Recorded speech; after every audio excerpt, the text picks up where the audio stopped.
या year one, या year one, या ईयर वन शांति, ओम शांति। बिल्कुल सही बात है, ओम शांति मतलब रेस्ट इन पीस, जैसे भी जो भी कहते हैं। और बड़ा मुश्किल है मतलब देखना। हम देखते हैं कि हमारी लाइफ इतनी मुश्किल है, लेकिन वो हमारे आईने से है, हमारे चेहरे से है, हमारे चश्मे से है। किसी और के चश्मे से उसका लाइफ बहुत मुश्किल है। और चैलेंजेस लाइफ में कभी ख़त्म नहीं होते। मैं हमेशा कहता हूँ कि आपको मेंटली स्ट्रांग बनना पड़ेगा, और नीट की तैयारी में शायद आप ये बनते भी हैं, है ना। मेंटली बहुत स्ट्रांग बनना पड़ेगा।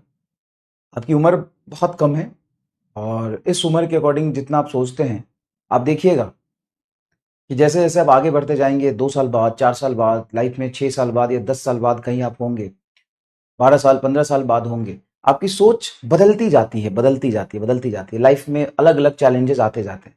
तो बिल्कुल प्रोफेशनल लाइफ और फ्यूचर तो यही कहता है कि हम जितना मेहनत करेंगे उतना आगे बढ़ेंगे। लेकिन मेहनत के चक्कर में हम लाइफ को अच्छा बनाने के लिए मेहनत कर रहे हैं ना। लाइफ इतना मेहनत ना करे कि लाइफ ही ना रहे।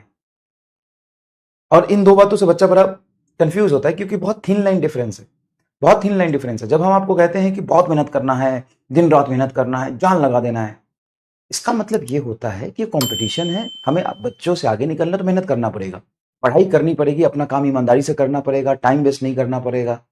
लेकिन पैरेलली उन सब चीजों के लिए अपने आप को स्ट्रेस में नहीं डालना है, इतना डिमोटिवेट नहीं होना है कि मेंटल हेल्थ आपका बहुत खराब हो जाए, है ना। दोनों चीजें अलग है, और बहुत बहुत थिन लाइन डिफरेंस होता है दोनों के बीच में। इसलिए आप कंफ्यूज ना रहें।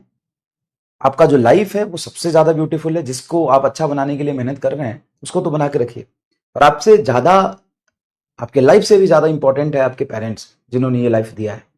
भले वो बहुत गुस्सा करते हैं, सब कुछ करते हैं, लेकिन वो यही चाहते हैं कि आपका जीवन वो जिस तरीके से जी रहे हैं उससे बेहतर हो। और इसका कोई डेफिनेशन नहीं है कि वो कैसे जी रहे हैं, है ना। बहुत अच्छे भी जी रहे होंगे, लेकिन तब भी चाहते हैं कि आपका जीवन उनसे और बेहतर हो। तो ये पार्ट ऑफ लाइफ है भाई, पार्ट ऑफ लाइफ है। इसी तरीके से आपको चलते रहना है, ठीक है। ठीक है। मोहित सर एंग्री, एंग्री क्यों? एंग्री एंग्री आदमी होता थोड़ी ना, तुम कर देते हो। एंग्री होता थोड़ी ना, तुम कर देते हो भाई। बहुत मुश्किल है ऑनलाइन पढ़ाना, सीरियसली बहुत मुश्किल है, मैं हमेशा से कहता हूँ। क्योंकि यहाँ पे खड़े होके पढ़ाना ना, और तुम्हें लगता होगा बहुत ईजी, सर आप तो अपना काम करके चले जाओ। अरे काम करके चले जाओ, बहुत सारे बच्चे पढ़ रहे होंगे, वो तो पढ़ रहे हैं। लेकिन बहुत सारे बच्चे जो पैरेलली कमेंट में कचरा फैलाते हैं, और टीचर्स को देख के तो परेशान होगा ही। और बहुत छोटी छोटी चीजों पे तुम मतलब पेशेंस नहीं होता तुम्हारे अंदर। और स्पैमर कोई नहीं है, सब बच्चे हैं। आजकल का जनरेशन ही ऐसा है। किसको कहते हैं स्पैमर? क्या होता है डेफिनेशन स्पैमर का? कोई है क्या डेफिनेशन स्पैमर का? कोई डेफिनेशन नहीं है स्पैमर का, कोई डेफिनेशन नहीं है स्पैमर का। बच्चे का दिमाग खराब हो जाता है, स्पैमर बन जाता है ना। बच्चे का दिमाग खराब हो जाता है, स्पैमर बन जाता है। ठीक है, ठीक है, चलिए शुरू करते हैं।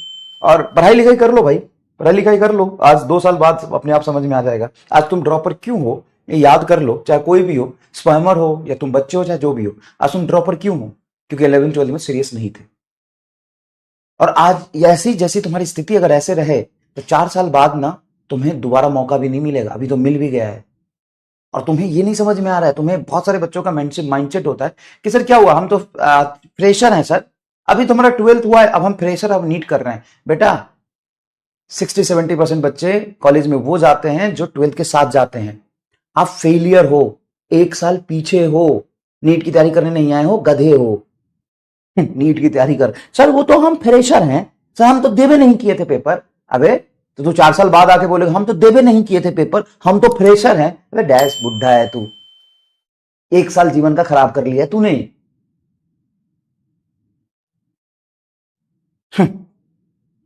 सर आप डिमोटिवेट कर दोगे सर। हाँ, कमेंट में जब टट्टी करते हो तब समझ नहीं आता है।